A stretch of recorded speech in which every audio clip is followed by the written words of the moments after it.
اعوذ باللہ من الشیطان الرجیم بسم اللہ الرحمن الرحیم ربی اشرح لی صدری ویسر لی امری واحلل عقدۃ من لسانی یفقہوا قولی۔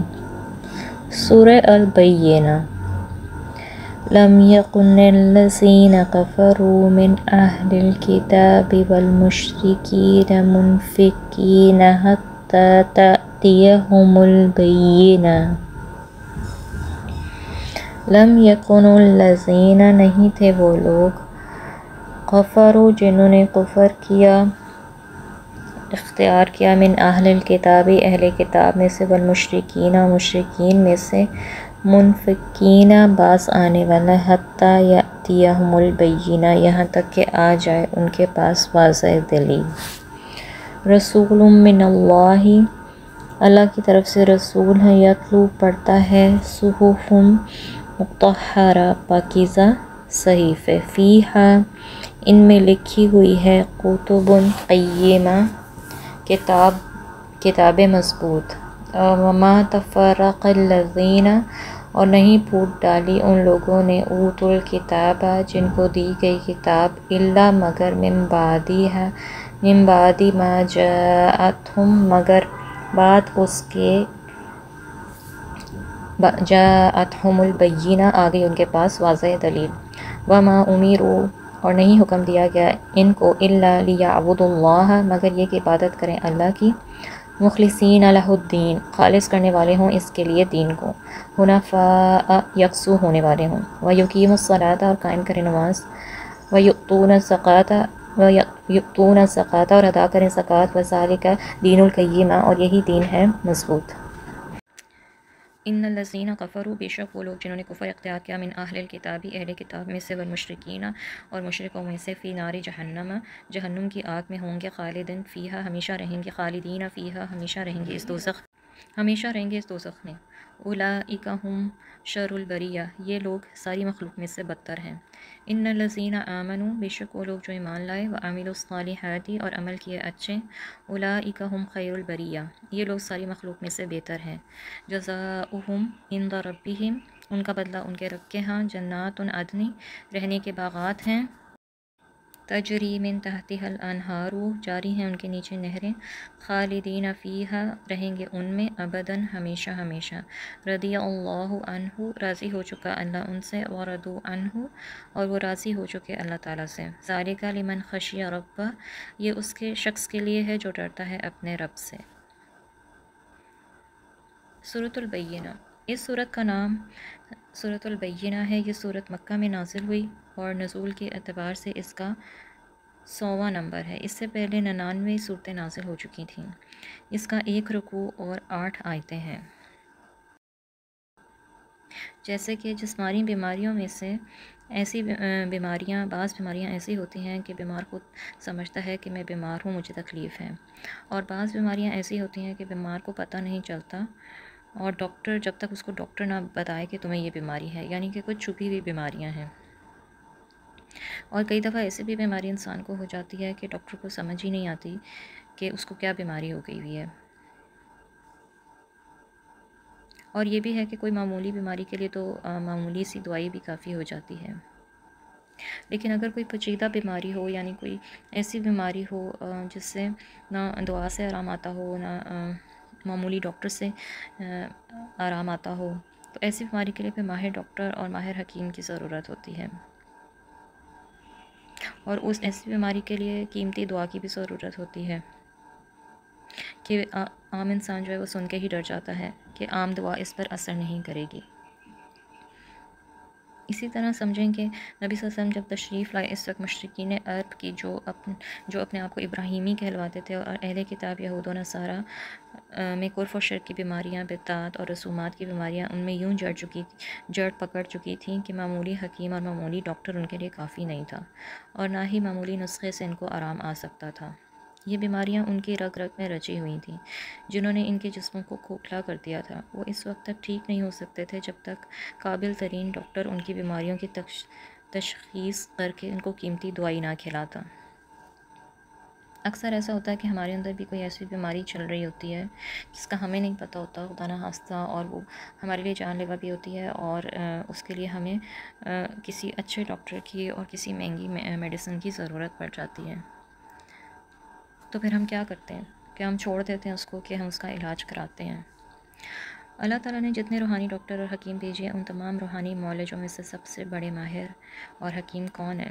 حضرت محمد رسول اللہ صلی اللہ علیہ وسلم۔ ان مشرکوں کے علاج کے لیے اللہ تعالیٰ نے آپ صلی اللہ علیہ وسلم کو بھیجا، اور روحانی علاج کے لیے جتنی دعائیں ہیں، ان تمام دعائیوں میں سے سب سے اعلیٰ دوائی اور سب سے بڑی شفا جو ہے وہ قرآن میں ہے، جو اس وقت ہمارے سامنے ہے۔ وَشِفَاءٌ لِمَا فِي الصُّدُورِ، اور شفا ہے اس کے لیے جو سینوں میں ہے۔ سینوں میں انسان کیا رکھتا ہے؟ اسی دل سے جو ہے اس کے پورے جسم میں خون جاتا ہے، تو جب جو مرکز ہے وہی خراب ہوگا تو پھر باقی جسم تو بیمار پڑے گا ہی۔ باطنی بیماریوں کا واحد علاج قرآن پاک ہے، اور ظاہری بیماریوں کے لیے بھی شفا ہے، بشرطے کہ یقین ہو۔ مگر آج ایک تو ہمارا یقین کمزور ہے، اوپر سے ہماری خوراک جو ہے وہ جو ہے، کچھ لوگ تو حلال خوراک بھی نہیں کھاتے، پھر ہماری زبانیں نہیں پاک، ہم زبان سے کتنا کچھ بول جاتے ہیں، پھر ہمارے دل نہیں پاک، ہمارے دماغ جو ہے وہ خرافات سے بھرے ہوئے ہیں، ہمارے دانت جو ہیں وہ، اور تو جب بھی ہم کچھ پڑھ کے دم کرتے ہیں تو ہمیں اس کا فائدہ ہی نہیں ہوتا، ورنہ قرآن کریم تو آج بھی وہی اثر رکھتا ہے، بشرطے یہ کہ ہمارے دل پاک ہوں اور ہماری زبان جو ہے اس میں اثر ہو۔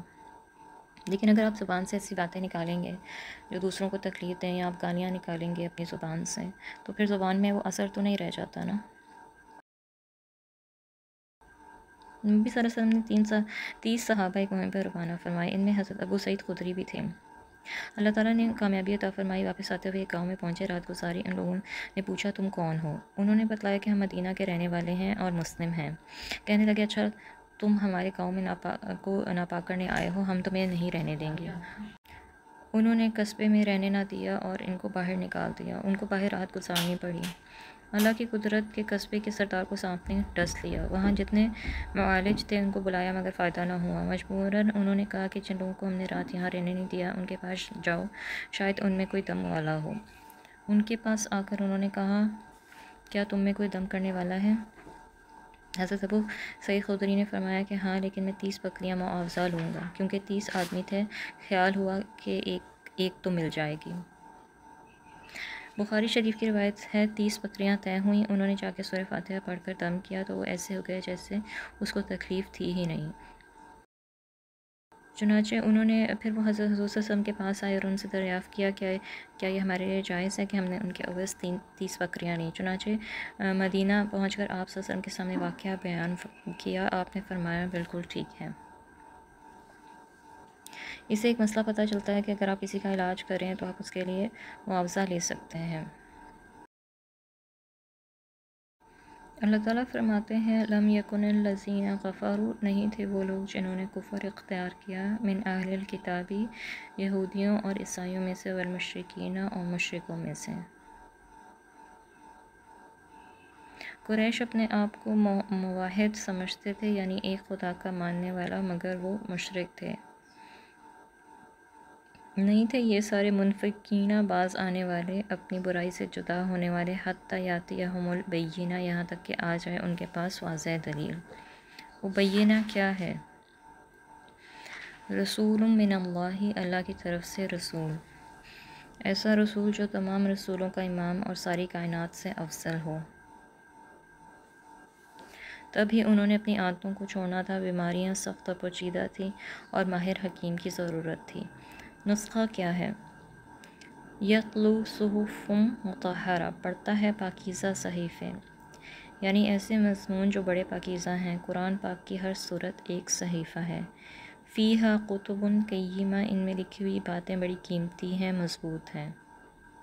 پیغمبر سب سے اعلیٰ اور نسخہ سب سے بہترین، یہ قرآن جو تمہارے سامنے ہے۔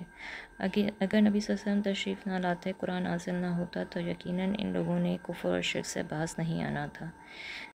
وَمَا تَفَرَّقَ الَّذِينَ أُوتُوا الْكِتَابَ، اور نہیں پھوٹ ڈالی ان لوگوں نے جن کو دی گئی کتاب، إِلَّا مِن بَعْدِ مَا جَاءَتْهُمُ الْبَيِّنَةُ، مگر بعد اس کے آ گئی ان کے پاس واضح دلیل۔ محض اپنی نفسانی خواہشات کی وجہ سے انہوں نے تفرقہ ڈالا پیغمبر کے آ جانے کے بعد۔ یہ پیغمبر حالانکہ ان کو وہی سبق دیتا ہے جو پہلی کتابوں میں موجود تھا، تورات میں، انجیل میں، زبور میں۔ یہ سب اللہ کی سچی کتابیں ہیں۔ ان تمام کتابوں میں ہدایت تھی، عقیدہ تھا، اخلاقی معاملات تھے، اور آخری پیغمبر تک کی نشانیاں تھیں۔ وَمَا أُمِرُوا إِلَّا لِيَعْبُدُوا اللَّهَ، اور نہیں حکم دیا ان کو مگر یہ کہ عبادت کریں اللہ کی، مخلصین لہ الدین، خالص کرتے ہوئے اس کے لیے دین کو۔ ان کو صرف اللہ کی عبادت کا حکم نہیں تھا مگر انہوں نے اپنے مولویوں اور پیروں کو رب بنا لیا۔ سورہ توبہ میں آتا ہے بنا لیا انہوں نے اپنے مولویوں کو اور پیروں کو رب اللہ کے سوا اور مسیح ابن مریم کو۔ وہ پیروں کی بات اور مولویوں کی بات آسمانی دلیل کے بغیر صحیح سمجھ لیتے تھے اور عیسیٰ علیہ السلام کی پوجا شروع کر دی تھی۔ آج بھی لوگ یہی کرتے ہیں۔ حنفاء، حنیف کی جمع ہے، حنیف کا معنی ہے یکسو ہونے والا، تمام غلط راستوں کو چھوڑ کر سیدھے راستے پر چلنے والا، اور باطل عقائد و نظریات کو چھوڑ کر صحیح بات کو لینے والا، اور توحید کے لیے یکساں ہونے والا۔ تو حنفاء کا معنی ہوگا یکسو ہونے والا، و یقیم الصلاۃ، اور اس کے ساتھ نماز قائم کرنے والا۔ لیکن ان لوگوں نے کیا کیا؟ سورہ مریم میں آتا ہے کہ ضائع کر دی انہوں نے نماز اور خواہشات کی پیروی کی۔ آج مسلمانوں کا بھی یہی حال ہے۔ مسلمان کہلانے والوں میں پابندی کے ساتھ نماز پڑھنے والے کتنے ہیں، اور کچھ اس غلط فہمی میں مبتلا ہے کہ توبہ کر لیں گے سب کچھ معاف ہو جائے گا۔ نماز، روزہ اور جتنے ارکان اسلام ہیں 1 ارب مرتبہ توبہ کرنے سے بھی معاف نہیں ہوں گے، چاہے کعبۃ اللہ میں جا کے توبہ کرو، جب تک ان کی قضا نہیں ہوگی معافی نہیں ہے۔ تمام فقہاء اور محدثین کا اتفاقی مسئلہ ہے، لہٰذا مغالطے میں نہیں آنا چاہیے۔ اپنے گھروں میں یہ مسئلہ واضح کر کے عورتوں کو بھی سمجھاؤ اور بالغ بچوں کو بھی۔ بالغ ہونے کے بعد جس کی ذمہ نماز ہے وہ آج پڑھنی شروع کر دیں۔ نوجوانوں کے لیے تو یہ مسئلہ آسان ہے کہ ابھی بالغ ہوئے ہیں، مصیبت تو بوڑھوں کے لیے ہے۔ حیرت کی بات ہے کہ ایسے لوگ بھی آج کل مسلمانوں میں موجود ہیں جو کبھی سجدہ نہیں کرتے، وہ یؤتون الزکوٰۃ، اور وہ زکوٰۃ بھی ادا کرتے ہیں، یہ بھی ان کو حکم ہے۔ وذالک دین القیمہ، اور یہی سیدھا دین ہے۔ اس کے بعد فرمایا کہ اپنی نافرمانیوں کا نتیجہ بھی سن لو۔